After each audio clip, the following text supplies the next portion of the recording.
Prime Minister Sheikh Hasina. Hasina, who fled to India on the 5th of August amid a student-led protest, is facing arrest warrants in Bangladesh for alleged crimes against humanity and genocide. Bangladesh officials have asked India to facilitate her return for the judicial process. The Ministry of External Affairs also confirmed receiving a note verbal from Dhaka and refused to offer further comments on the matter. Ambassador Sibal with us on the broadcast. Sibal, what do you make now of this note verbal that has been received by India seeking the extradition of ousted Prime Minister Sheikh Hasina? Bangladesh government, the interim government seems to want to up the ante with India politically. It is surprising that they have taken this step after our Foreign Secretary visited Bangladesh a few days ago, which was a conciliatory move, despite all the provocations that had come from the Bangladesh side, especially the persecution of minorities, etc., especially Hindus.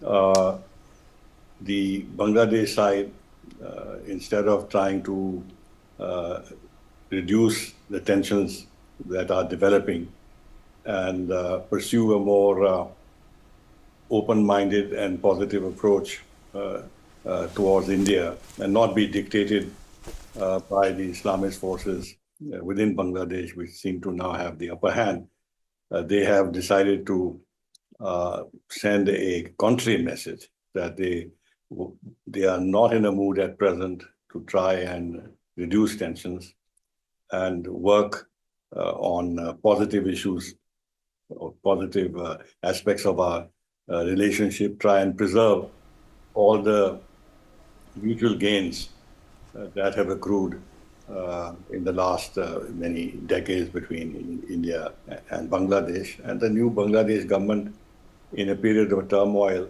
actually needs India's support and cooperation, just as we would also like Bangladesh to move towards greater stability internally and manage to overcome the turmoil that we see there at present. But instead of that, they have decided that they will confront India politically, knowing very well that India is not going to extradite Sheikh Hasina. And this sending a note verbal is such a perfunctory way of addressing such a sensitive issue. If they want extradition, then they have to prepare a case for extradition with evidence, with court orders, with full document. After all, you know, we've been asking for extradition of so many criminals and fugitives who have been sheltered in Britain for the last so many years. Yes. And even when the courts there, and we have fought this in the courts there, and even when the courts there have, in one or two cases, given a ruling in our favor, the government of the UK has decided not to extradite these individuals and this offending government. So it has to go through a proper legal process. Convincing evidence has to be prepared, and then we have to see whether there is enough evidence and enough proof that would link Sheikh Hasina to what they are accusing her for. And then finally, in the extradition treaty we have with Bangladesh, there is the political clause. And clearly this is a political move. And under that clause, if the extradition is intended for political purposes, then the request can be rejected. Bangladesh knows all this, right, but they want to create an impression locally that they are standing up to India and they want to pursue Sheikh Hasina in every possible way, destroy her legacy, destroy the legacy of the independence movement, that of Sheikh Mujibur Rahman. This is part of that process. The unfortunate thing is that once they have made the request, they can't withdraw it. And this will continue to be in the background of our ties with Bangladesh, because each time this issue will get raised in some conversation or the other at political and foreign office level. And we'll have to then give suitable replies to the effect that that this is not going to happen. We'll put it Right. diplomatic, of course. But this will continue to cast a shadow on our ties, and they've taken that risk. Ambassador Sibal, you pointed out that there is one clause in our extradition treaty which is regarding political extraditions. But beyond that, is there any circumstance under which India may have to obligate or oblige this, is obligated to oblige with this There's no particular obligation. request? There is no obligation. Even the extradition treaty can actually be rejected by India in the sense that we can withdraw from the treaty. Both sides can withdraw from the treaty within 6 months. So if push comes to shove, India can decide that they no longer, they give a notice that they no longer would treat this as a binding, as a treaty that that will continue to function. So that option is also there. Not that we're going to take that option. What I mean is there is no obligation on the part of India to do this. The other point which is important is that this is not a legitimate government. Sheikh Hasina never resigned. This is an interim government.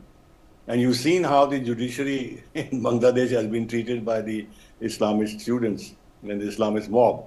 They surrounded the residence of the Chief Justice, former Chief Justice, made him resign. Any judge who they think is soft on the Awami League or whatever, they force these judges to quit their posts. So there is no proper judicial process. So how can they then start extradition proceedings when the judiciary itself is not independent and has been compromised and is under threat by the mob?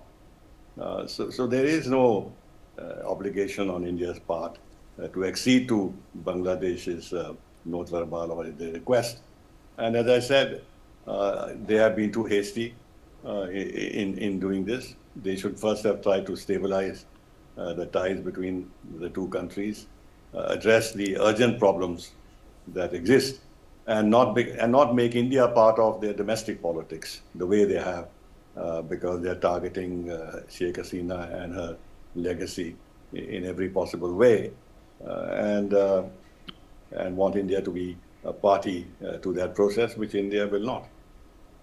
Ambassador Sibal, at the same time, as you pointed out, that there's no obligation really for India to look into this request per se. Is this then just the UNIS government trying to send a message domestically? Yes, of course. Well, there are two aspects of it. One, of course, is domestic. That is true. There is this huge effort to erase the legacy of the independence struggle and the role of the father of the nation, Sheikh Mujibur Rahman, as well as that of Sheikh Hasina. So that is very much there.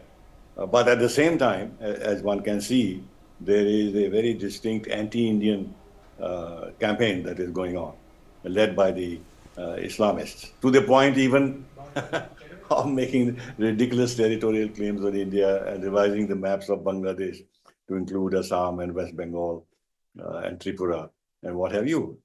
And this has been done by people who are close to UNIS. So there are two aspects of it. One, of course, is the domestic. The other is because of their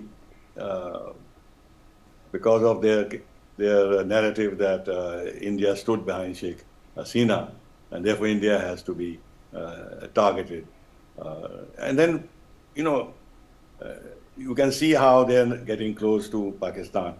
Our friend Yunus and Shahbaz Sharif were holding hands as two old lost friends in Cairo when the D8 meeting took place, and they have resumed their ties with Pakistan. So there is also pressure from those Islamist pro-Pakistan lobbies who were against Bangladesh independence struggle to target India and create a hostile atmosphere towards India in Bangladesh. So there is the India dimension also.